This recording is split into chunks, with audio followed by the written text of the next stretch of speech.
Bonjour à toutes et à tous et bienvenue dans Cinefiles pour cette nouvelle critique. Je suis avec Robin. Bonjour Robin. Bonjour.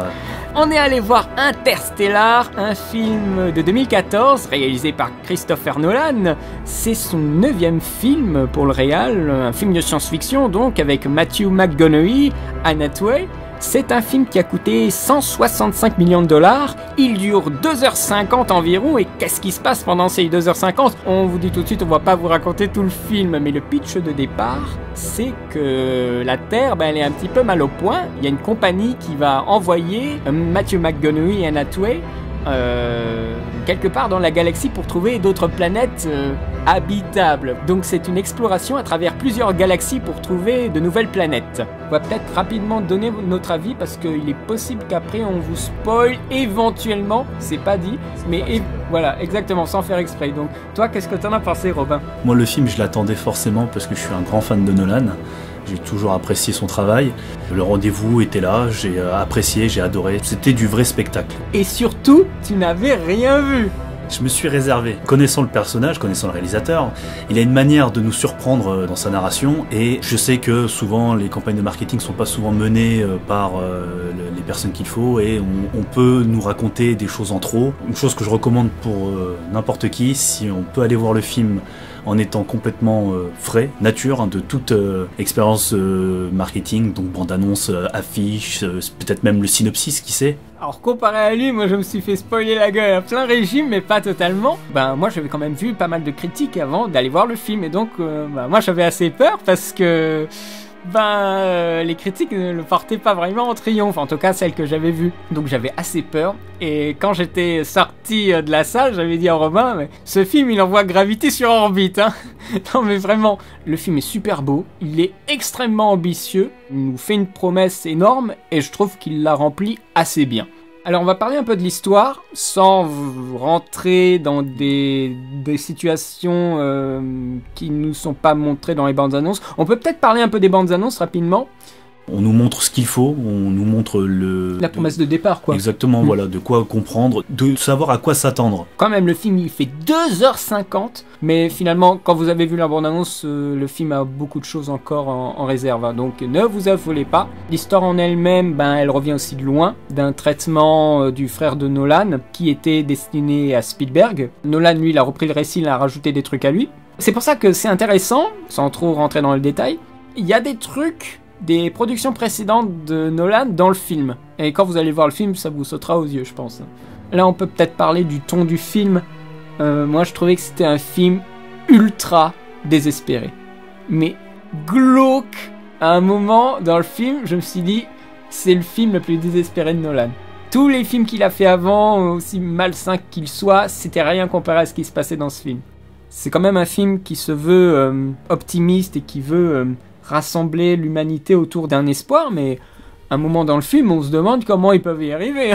Moi, ce que je trouve admirable chez Nolan, c'est qu'il arrive toujours à donner du réalisme à n'importe quel contexte. Enfin, je pourrais prendre l'exemple de Batman, mais c'est là, en ce qui concerne Interstellar, quand on a autant besoin d'une lueur d'espoir, et même là, il arrive à mettre une présence pessimiste dans son récit qui nous fait comprendre que on garde les pieds sur terre en quelque sorte. Hein. On comprend qu'il y a une réalité qui peut nous toucher aussi dans notre réalité à nous. Tu vois, c'est ça, c'est la réalité du récit frôle celle de notre monde, quoi. Donc c'est ça qui rend peut-être la chose plus percutante. Alors c'est un film qui se passe, pour ceux qui ont vu les bandes annonces, entre ciel et terre. On a 1 heure de film sur Terre. Qu'est-ce que tu en as pensé de cette première heure ? À peu près, hein. On n'est pas allé avec nos montres, mais...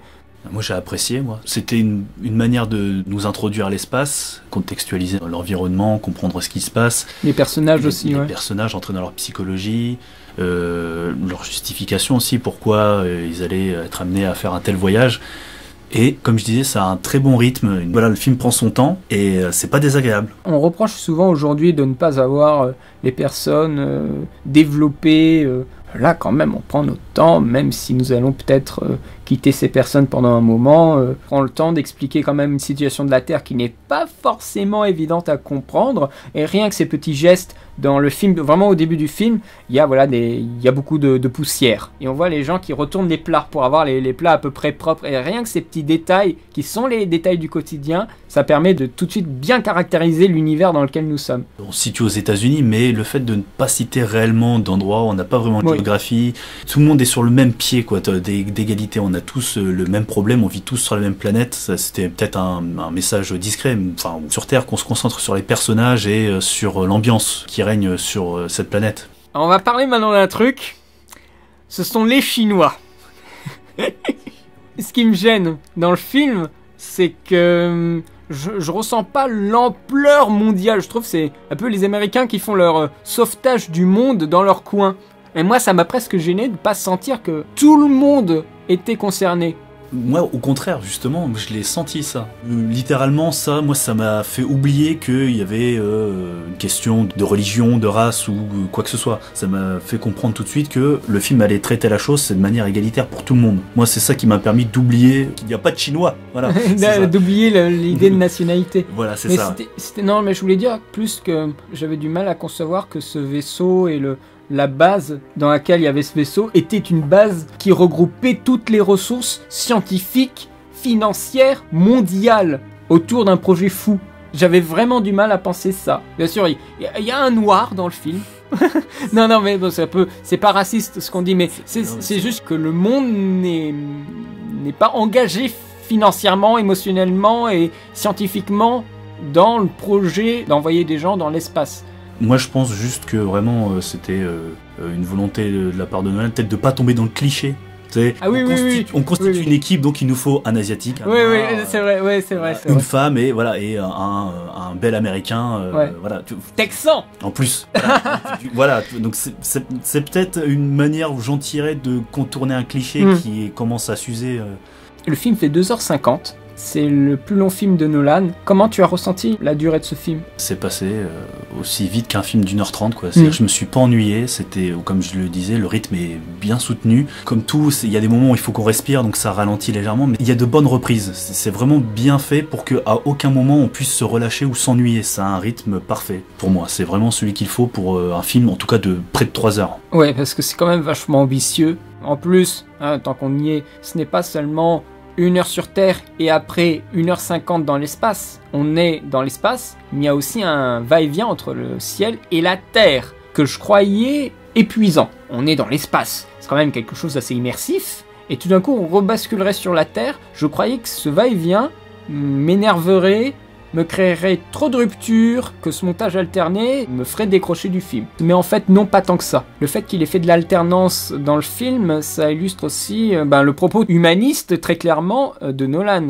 C'est-à-dire, on peut penser vraiment... Et le film l'est. Le film est pessimiste et très désespéré, mais en nous faisant un montage alterné, des fois au bon milieu de moments très durs, avec des plans sur la Terre, eh bien ça nous rappelle toujours les motivations des héros et ça nous fait aussi penser que les héros n'ont pas abandonné la Terre. Comme à son habitude, Nolan fait des ellipses tout le temps. Je crois que tu serais d'accord avec moi. C'est le style Nolan. Ah oui, mais c'est terrible, hein.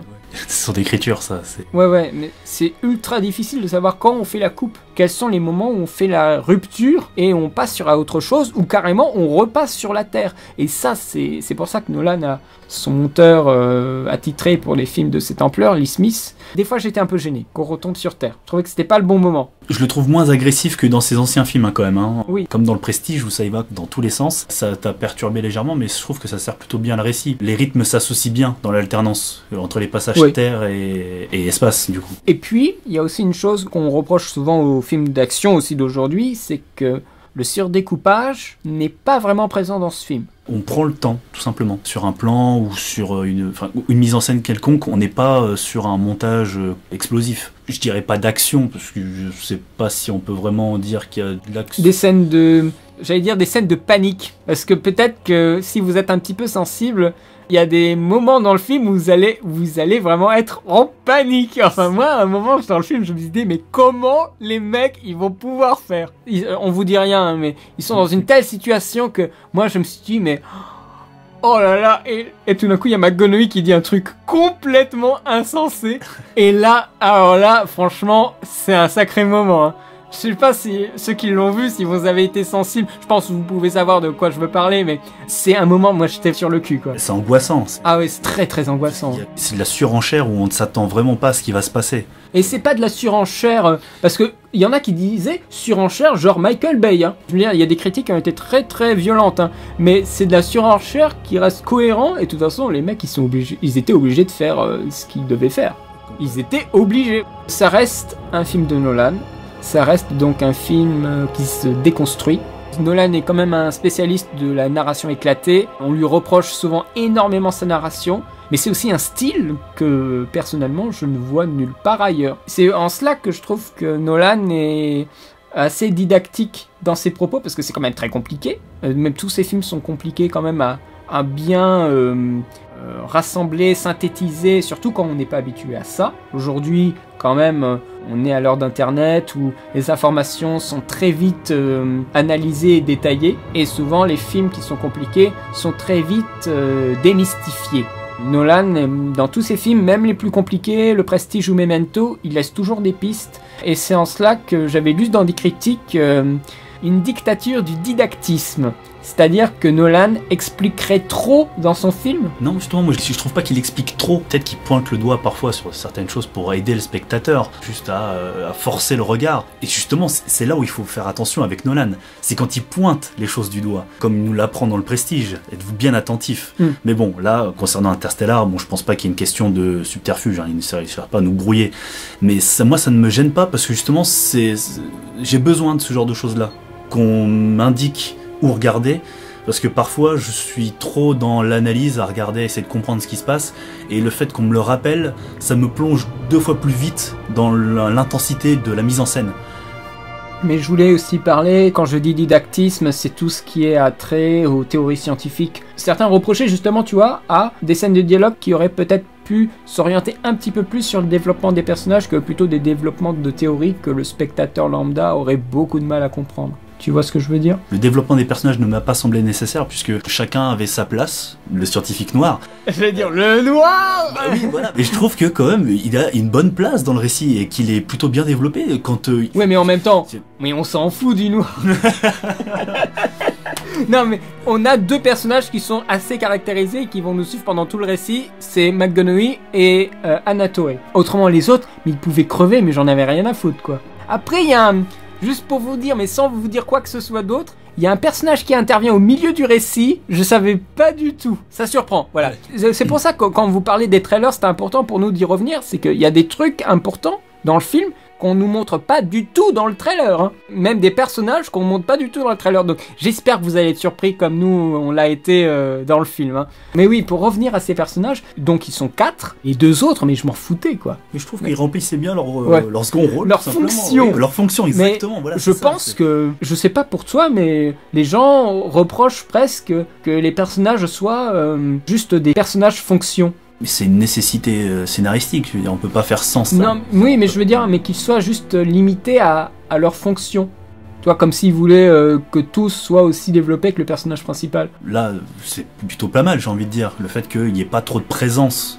Là, le film aurait peut-être même débordé dans ce cas-là. Ça aurait été même écrasant, mais je pense que ça, c'est aussi du fait que le spectateur est très habitué aux séries aujourd'hui. Et dans les séries, eh ben, on développe beaucoup plus les personnages, parce qu'on a bien sûr beaucoup plus de temps que dans un film. Dans un film, on ne peut pas développer tous les personnages de la même façon. Donc on fait les choix et on privilégie les personnages qui vont être le plus longtemps dans le récit. Mais après on dit ça, mais ça ne veut pas dire qu'ils ne jouent pas bien. On peut être cliché et jouer super bien son cliché, hein. Moi personnellement, je trouvais que Michael Caine il jouait très bien. D'ailleurs, il joue comme ça dans tous les films de Nolan, c'est-à-dire un sage, quelqu'un qui est quand même la figure de la sagesse, du conseil, et il s'en sort très bien, de même que les autres personnages. McGonaghy, bien qu'ayant un énorme accent texan, il joue très très bien. Même dans les traitements, parce qu'il y a beaucoup de traitements bien sûr sur les voix, puisqu'ils sont dans des casques, il y a les voix de robots. C'est des robots qui font penser aux monolithes de 2001 d'Odyssée de l'espace. Ce qui amène à une nouvelle dimension pour les films de Nolan, c'est qu'il y a de l'humour. Un humour de robot, j'ai envie de dire. Qui est très jaugé, et je les ai adorés les robots. Ça fait un peu comme des sidekicks en fait, qui sont là en permanence pour désamorcer un peu la situation. C'est pas seulement le sidekick qui est là pour ajouter à une vanne par-dessus quelque chose. Non, c'est vraiment le véritable sidekick, c'est-à-dire la présence à côté du héros qui est le soutien. Parce que c'est vrai que moi j'entends souvent le mot sidekick dans la perspective uniquement comique. Donc c'est pour ça que moi j'ai une petite déformation par rapport à la définition du terme. Ce sont des personnages qui sont très très fiables dans le récit. Il y a un ou deux moments où leur présence est très importante. Donc oui, ce sont des personnages qui sont assez agréables à regarder parce qu'ils bougent d'une façon assez étrange. Parce que bien sûr, comment bouge un rectangle? Ah bah ça, vous l'avez peut-être vu dans des bandes annonces et vous le verrez dans le film. Le fait qu'ils aient cette apparence rectangulaire qui pourrait être une allusion complètement avouée à 2001 l'Odyssée de l'espace, moi ça m'a inquiété. Ah bon? Ah bah je me suis dit oui. Un clin d'œil à Hal. Tu vois, j'ai pensé tout de suite à ce personnage, du coup, de 2001 l'Odyssée de l'espace, qui... Ah oui, t'avais peur de ce qui pourrait se passer avec eux. Il y a toujours cette inquiétude. Ouais. Quand il y a une présence robotique, alien... Surtout qu'au début du film, quand on voit le robot pour la première fois, il a pas l'air rigolo, le robot. En plus, oui, voilà. Et s'il précise pas qu'il fait une blague, ça peut être inquiétant. Il y a des émotions... Oh, mais alors, attention, c'est pas juste les émotions tristesse, des trucs comme ça. Hein. Enfin, il y en a. C'est aussi toutes sortes d'émotions, des malaises... de la révolte, d'angoisse. Il y a peut-être des moments où vous allez vraiment angoisser. Donc c'est un panel d'émotions. C'est pas quand on dit le voyage émotionnel, on pense tout de suite à des trucs genre l'amour, des trucs comme ça. Et il y en a, mais pas que. Mais ce sont des émotions qu'on retrouve beaucoup dans les films de Nolan et dans celui-ci également. J'ajouterais même de l'inquiétude en fait, tu vois, sur la réussite. On peut se poser la question, est-ce qu'il y aura un happy end ou pas? Ça ne spoil absolument rien. C'est vraiment la question qu'on se pose du début à la fin. Même peut-être au-delà du film. Mais c'est bien parce que le début nous place beaucoup de choses. La relation qui est compliquée, mais qui est aimante entre Cooper, notre héros, et sa fille, Murph, qui est une relation qui est au cœur du film, qui va après mobiliser les compétences du héros pour acheminer sa mission, parce qu'il veut revoir sa fille. Donc c'est quelque chose qui est assez important, et si vous ne perdez pas, et le film nous le rappelle constamment, c'est pour ça que je parlais de didactisme de la part de Nolan, le film nous rappelle constamment cet objectif, vous serez ouvert à l'émotion pendant tout le film. Les émotions peuvent se retrouver confrontées et malmenées par des scènes où il y a des démonstrations scientifiques de théories qui sont à mon sens assez compliquées, en tout cas que moi j'ai pas compris. Et le balancement pour moi j'ai trouvé ultra délicat, voire même un petit peu raté par moments. Moi en tout cas de mon point de vue je les ai trouvés assez clairs en fait et assez réalistes dans leur interprétation d'un futur proche ou pas, hein, mais en tout cas réaliste dans ce que pourrait devenir la Terre ou ce que pourraient être les voyages interspatiaux. Voilà, vraiment, c'est... Interstellar sera alors pour toi une vulgarisation scientifique? Là, on parle au grand public, tu vois, donc c'est toujours très compliqué. En oubliant vraiment l'aspect science-fiction du film, ouais, complètement, ouais. Ah, ouais. Ce qui n'est peut-être pas plus mal d'essayer de faire ça, parce que c'est vrai qu'aujourd'hui, il y a très peu de films qui essayent de présenter des théories aussi compliquées. Le film a été vraiment vendu, à tort à mon sens, comme étant comparable à 2001. Et Nolan a dit, mais arrêtez, vous êtes fous de me comparer à Kubrick. Mais pourtant, le film, je trouve qu'il a une structure et une fin qu'on pourrait comparer à 2001. Bah, c'est pas une mauvaise chose, justement, le fait qu'on comprenne pas très bien ce qui se passe. C'est ce qui, à l'époque, peut-être, qu'à l'époque Kubrick voulait faire, c'était utiliser des choses qu'on ne maîtrise pas pour les rendre maniables et en faire quelque chose. Et en faire quelque chose de cinématographique. Exactement. Et je pense que là, quelque part, c'est un peu ce que fait Nolan. En utilisant les nouvelles théories scientifiques sur les trous noirs, les trous de verre, comment se compose l'espace, comment voyager dans l'espace, comment c'est possible pour l'être humain. Voilà, c'est encore des choses qui relèvent encore de la science-fiction. Autant en profiter et créer tout simplement des représentations réalistes de ce que les scientifiques ont pu théoriser. Ils ont utilisé de vraies équations mathématiques pour créer les passages que nous voyons dans le film. Il y avait un astrophysicien qui s'appelle Kip Thorne qui a travaillé, alors ça chose intéressante, qui a travaillé sur le film de science-fiction de Zemeckis Contact, qui date de 1997, et dans lequel il y avait justement Matthew McConaughey, donc j'ai envie de dire que tout est lié. Ben ici, il a été rappelé pour imaginer par juste des équations comment on pouvait représenter les trous de verre, les trous noirs, ces phénomènes qui sont quand même assez spéciaux dans notre univers. Ben après, ils ont créé ça juste avec les équations du gars, et ça a donné les résultats que nous avons à l'écran, et honnêtement, c'est des super passages. Quand ils sont dans le trou noir, c'est vraiment incroyable. C'est le spectacle. Ah ouais, ça c'est vraiment du spectacle. Et ça paraît réaliste dans son traitement de couleurs, dans son traitement de particules. On est vraiment dedans, quoi. On a vraiment l'impression que on n'a pas l'illusion du fond vert masqué par quelque chose. Non, on est vraiment dans un... En plus, j'ai envie de dire que quand même représenter un trou noir, quelque chose qui représente le néant, c'était un sacré défi, quoi. Donc, et là on le voit, quoi, et on le voit à travers quelque chose d'obscur, de sombre, de noir, quoi, et on arrive à se le représenter et à avoir l'impression qu'on est dedans. Ça, c'était quelque chose d'impressionnant. Les effets spéciaux sur ordinateur, c'est toujours très compliqué pour Nolan de se dire ce plan est entièrement fait par ordinateur, et c'est pour ça qu'il utilise beaucoup d'effets à l'ancienne. C'est un réalisateur traditionnaliste parce qu'il utilise de la pellicule, mais c'est aussi un réalisateur qui croit énormément dans le réel, au point que vous avez des scènes dans le vaisseau. Et quand les acteurs regardaient à l'extérieur, par les hublots, eh bien, ils ne voyaient pas le fond vert du studio, ils voyaient l'espace qui était projeté par des écrans géants pour vraiment faire immerger les acteurs dans leur environnement. Aujourd'hui, à Hollywood, on travaille énormément avec les fonds verts. Les acteurs doivent s'imaginer qu'il y a quelque chose qui fonce sur eux ou des choses comme ça, et c'est très compliqué pour un acteur. Alors c'est vraiment une autre façon de jouer par rapport à des acteurs classiques, donc c'est très compliqué pour eux de s'imaginer que voilà, il y a un trou noir. En ça, je salue Nolan pour essayer de créer un environnement réaliste, non seulement tourné dans des lieux qui existent vraiment, mais aussi pour créer des choses, par exemple les robots. Rien que les robots... Oui, c'est ça en fait, du coup, c'est que mi-synthèse et mi-réel, quoi. C'est-à-dire qu'il utilise les images de synthèse uniquement quand il ne peut pas faire ce qu'il souhaite en réel. Il y a une scène qui, j'imagine, aurait été compliquée à tourner avec une réplique d'un robot dans le réel, et donc du coup, il y a un moment donné où il y a une espèce d'un petit trucage où le robot entre et sort dans le champ en étant en image de synthèse, et puis revient en étant un véritable robot. C'est-à-dire la mise en scène fait en sorte que on ne ressente pas l'image de synthèse de manière trop brutale ou qu'elle reste trop longtemps à l'image pour qu'on la remarque.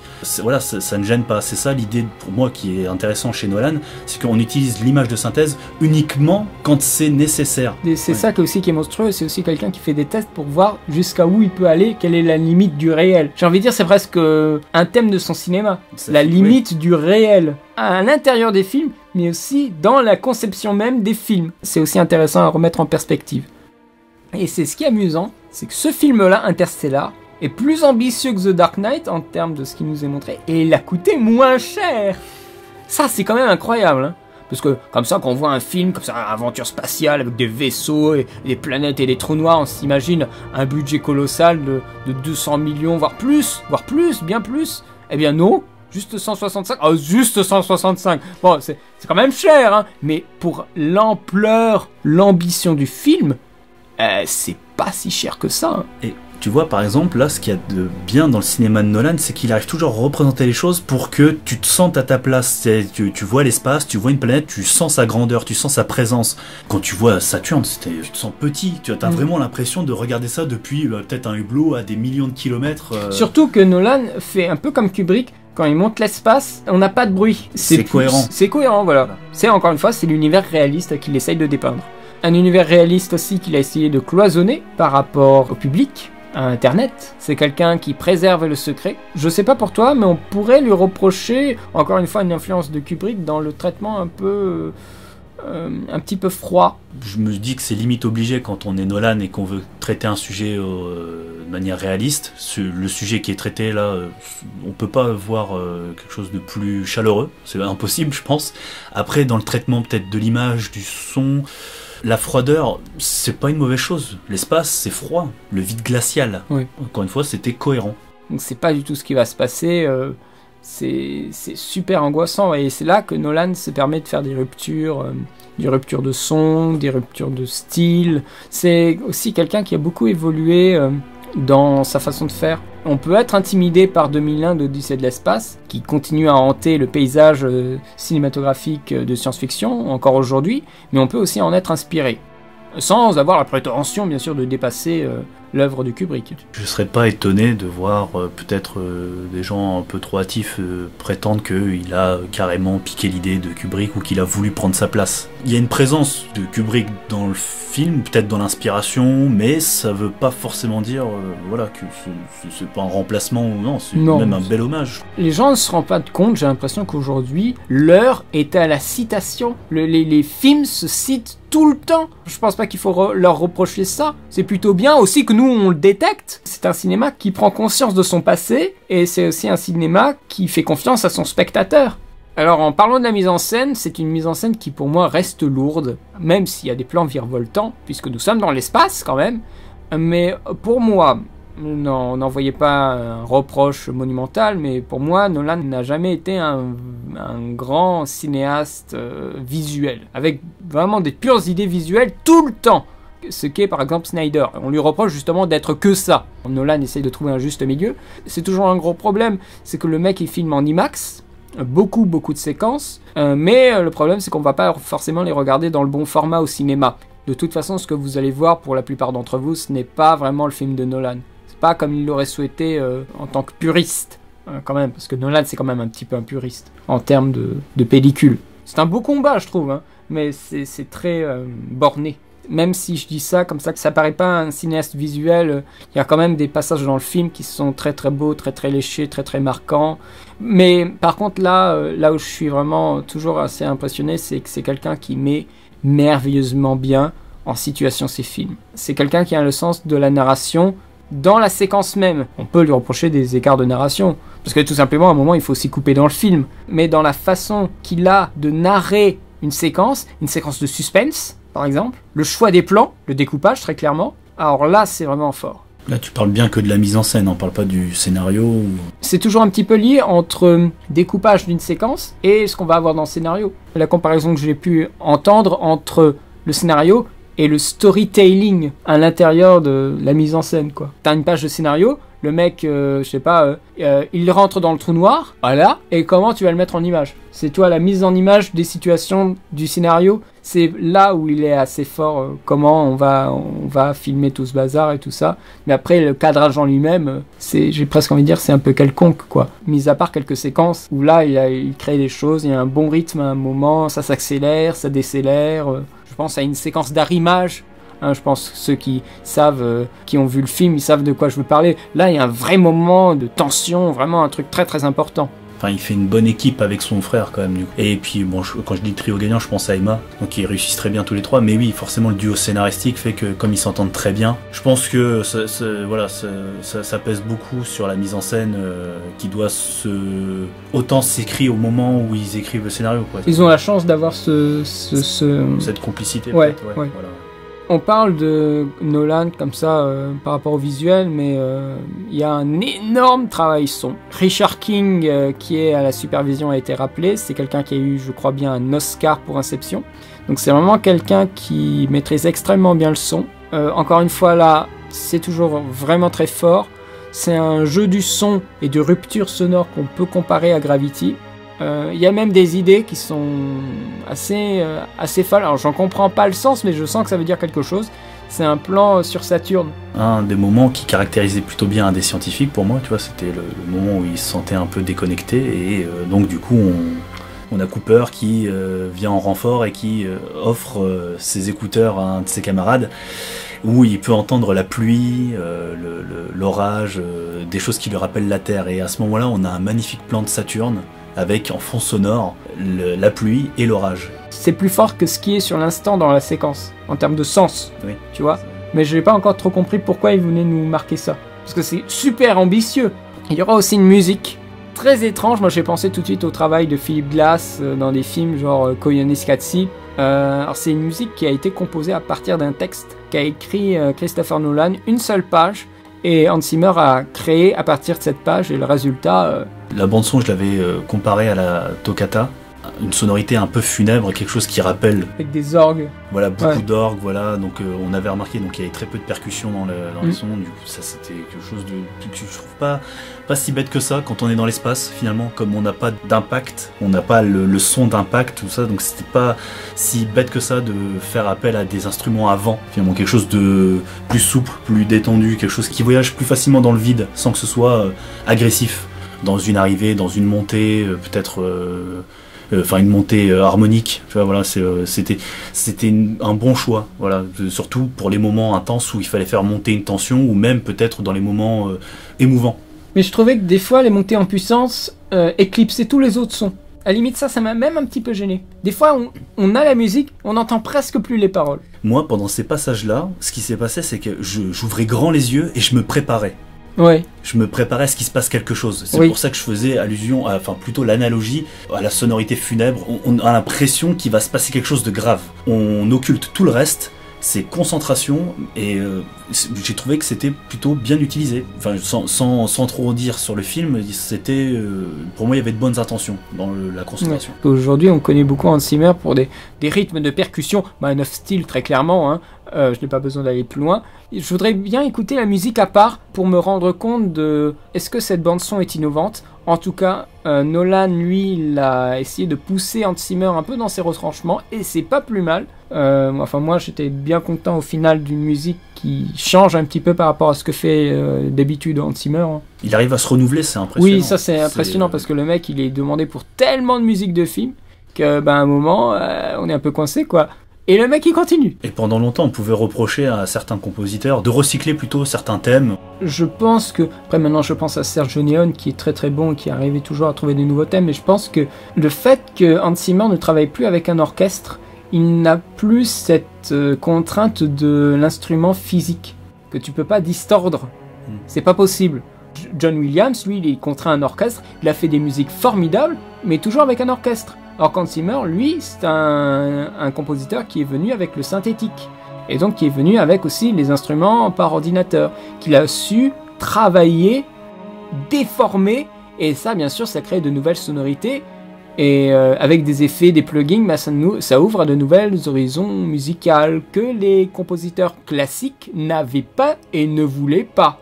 Parce que c'était des gens qui étaient habitués à composer et à diriger des orchestres. Hans Zimmer peut le faire, mais Hans Zimmer est aussi quelqu'un qui compose ses musiques dans un salon avec un immense ordinateur et une banque de données de son immense. C'est vraiment une autre façon de faire de la composition, et encore là, il nous le montre. Qu'est-ce que t'évoques le film? Parce que... C'est peut-être vraiment la psychologie humaine, c'est vraiment le côté on repousse les limites sans arrêt, qu'on veuille toujours aller plus loin tant qu'il n'y a rien pour nous arrêter. Ouais. Clairement, il y a un message là-dedans, dans l'abnégation, plus que dans le message écologique, hein, vraiment, qu'est-ce que l'être humain peut faire pour se dépasser. C'est la survie, c'est qu'est-on capable de faire pour survivre. Le film représente bien les multifacettes qu'un être humain peut avoir dans des situations extrêmes. Et c'est pour ça que quand tu parles de psychologie humaine, il y avait Nolan qui disait que Interstellar serait l'image miroir d'Inception. Alors ça, c'est un truc qui peut faire cogiter. Il y a des références, sans vous dire ce que c'est, des références visuelles à Inception. Mais moi je trouve que c'est quand même moins profond que dans Inception, donc la comparaison n'a peut-être pas lieu d'être. Après, traiter la psychologie... Non, imagine ça comme un miroir. Le miroir, c'est l'être humain. À l'intérieur de l'être humain, c'est le rêve, donc on est d'un côté du miroir, et de l'autre côté, c'est l'espace, qui est à l'extérieur de l'être humain. C'est super vaseux ce que je dis, hein. Je sais pas si vous avez compris vous, mais ouais, mais moi je le ressens un peu comme ça, quoi. Le voyage extérieur, intérieur, quoi. C'est son univers. Oui, voilà, c'est un univers cohérent. Oui. C'est pas genre le mec, il a pu s'accaparer quand même un projet qui était destiné à Spielberg, il a pu s'accaparer et le changer, et finalement il s'insère vraiment bien j'aurais même cru moins, mais en fait il s'insère assez bien dans sa filmographie. C'est vrai, bah oui, complètement, ouais. C'est vrai, quand on a vu le film et sa fin aussi, c'est un film qui s'insère bien. Moi, honnêtement, avant d'aller voir le film, je m'attendais, comme je connais assez bien la filmographie de Nolan, et j'ai quand même vu quelque chose de différent. C'est un film qui sort totalement de sa filmographie. On est obligé de reconnaître qu'il a un style, il a quelque chose qu'il utilise, mais c'est une palette. Il a une façon de traiter une histoire, mais ce qui est fascinant, c'est que les histoires sont jamais les mêmes, et on arrive à voyager dans des nouveaux univers à travers le même vaisseau. Et ça reste une découverte fantastique et spectaculaire à chaque fois. En tout cas, pour moi. Il faut aussi lui laisser le temps de prendre un petit peu du large par rapport aux films de super-héros et de le revoir dans des thrillers, peut-être dans des comédies, on ne sait pas. Hein. Donc oui, mais moi j'ai envie de le voir aussi pour d'autres styles. Et là, la science-fiction, dans l'espace, ça on connaît, on a déjà vu des films comme ça, surtout en 2013 avec Gravity. Et là, on voit comment Nolan traite ce terrain, donc je trouve que c'est plutôt bien. Son travail aussi à lui, c'est de travailler le genre. Pour moi, je trouve vraiment, je suis d'accord avec Robin, c'est un récit, un film qui est réussi, qui est différent, comme tu dis, qui est différent, et en même temps qui se rattache au cinéma de Nolan, donc c'est très étrange. On va donner une note globale. Moi, je serais pour lui mettre un 17 sur 20. Moi, si je devais lui donner une note, je pense que ce serait un bon 18 sur 20. Toi, tu as eu cette chance aussi de t'être dit, je ne veux rien connaître de ce film. Tu es arrivé vierge devant le film. Complètement. Et le film, tu ne savais rien, tu n'avais aucun visuel. Donc, il y a, dans la sensation de Robin, c'est un truc qui est, j'ai l'impression, aujourd'hui, qui est de plus en plus rare. Je sais pas, hein, mais j'ai l'impression que c'est ça. Bah, et ça, c'est pour le ressenti plein, c'est génial, quoi. Pour être vraiment pris au jeu du spectacle en allant au cinéma et se prendre une vraie claque cinématographique, pour moi c'est comme ça que ça fonctionne. Bah voilà. Excuse-moi. Non mais pas de souci. Voilà, nous avons terminé pour cette critique bien longue, mais je crois que le film nécessitait qu'on s'attarde dessus. Une critique longue pour un film long. Nous avons terminé, on vous remercie d'avoir vu cette vidéo. Bien entendu, vous qui l'avez vu ou vous qui ne l'avez pas vu, hein, peut-être, n'hésitez pas à poster des commentaires sur votre ressenti. Si vous avez trouvé que ce film est un bon film de Nolan, un bon film de science-fiction ou pas, n'hésitez pas surtout à commenter et à argumenter. Et bien quant à nous, on vous remercie encore beaucoup et on vous dit à très bientôt pour de nouvelles vidéos. Allez, salut! Salut!